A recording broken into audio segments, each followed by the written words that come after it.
भागलपुर सावन माह की आस्था और श्रद्धा के बीच इस बार बाबा धाम यात्रा में भाषा विवाद की गर्मी भी देखने को मिल रही है। सुल्तानगंज के अजगबीनाथ गंगा घाट से प्रतिदिन लाखों कांवड़िया श्रद्धालु झारखंड स्थित बाबा बैद्यनाथ धाम के लिए रवाना हो रहे हैं। इस भीड़ में महाराष्ट्र से आए कांवड़ियों ने हाल ही में महाराष्ट्र में हिंदी भाषी लोगों के साथ हो रही दुर्व्यवहार की घटनाओं को राजनीतिक ड्रामा करार दिया। सुल्तानगंज में मौजूद महाराष्ट्र से आए कई श्रद्धालुओं ने साफ तौर पर कहा कि महाराष्ट्र में ऐसा कोई वास्तविक तनाव नहीं है। वहां हिंदी भाषी और मराठी भाषी लोग एक साथ मिलकर रहते और काम करते हैं। भाषा को लेकर जो खबरें फैल रही हैं, वो सिर्फ आगामी महानगरपालिका चुनाव को ध्यान में रखकर फैलाई जा रही है। श्रद्धालुओं ने राज ठाकरे और उद्धव ठाकरे पर सीधा आरोप लगाते हुए कहा कि ये दोनों नेता राजनीतिक रोटियां सेंकने के लिए इस तरह के मुद्दों को तूल दे रहे हैं, जबकि जमीनी हकीकत यह है कि महाराष्ट्र में हिंदी बोलने वालों का हमेशा से स्वागत हुआ है। एक मराठी श्रद्धालु ने कहा, हम यहाँ बाबा के दर्शन को जा रहे हैं और हमारे साथ बिहार, झारखंड, उत्तर प्रदेश से आए लोग हैं। हम सब साथ साथ बोल बम के नारे लगाते हुए चल रहे हैं। यही असली भारत है।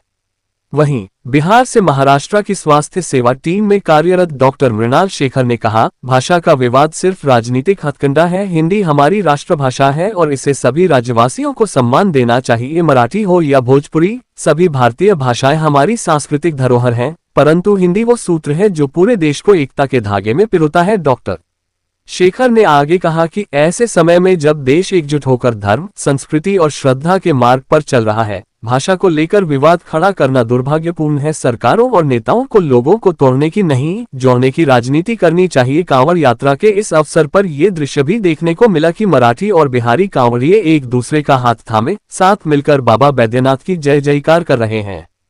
बोल बम के नारों के साथ श्रद्धालुओं ने ये संदेश भी दिया कि धर्म और आस्था की राह में भाषा की दीवारें कोई मायने नहीं रखती। मराठी यह महाराष्ट्र की मातृभाषा है, तो वो एक क्षेत्र तक महाराष्ट्र में तो चलन सबसे ज़्यादा उसी का रहेगा, मगर हिंदी यहाँ चलन की भाषा है पूरे देश के अंदर और अपनी मातृभाषा है। और आने वाले अभी कॉर्पोरेशन की इलेक्शन है महाराष्ट्र के अंदर, जहाँ वो ये काबिज करना चाहते हैं वहाँ का गढ़, उसके लिए किया खड़ा गया हुआ ये विवाद है और ये कुछ समय तक ही है, क्योंकि महाराष्ट्र के अंदर, मुंबई के अंदर, मुंबई की जान है हिंदी भाषी के। महाराष्ट्रीयन की दुकानदार अगर ओनर होगा तो उसके 99% हिंदी भाषी के लोग नौकर वर्ग है।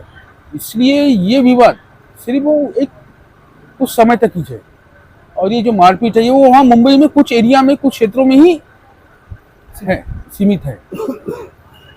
हैं या फिर बिहार के उनसे भी आपकी मुलाकात होती होगी, कभी ऐसा लगा कि वो लोग किसी तरह की बदतमीजी कर रहे हैं बिहार के लोग, खास करके वहाँ पर किसी तरह? नहीं, वो अपना काम करने आते हैं। वो वहाँ पे कैसे है, रोजगार की कमी रहने की वजह से बिहार से जो लोग आता है मजदूर वर्ग, वो अपना काम करने आते हैं। उनको ये चीज़ों से कोई लेना देना नहीं है।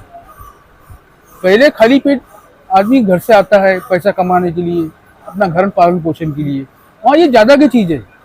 वो उनको ये चीज़ों से कोई लेना देना नहीं है।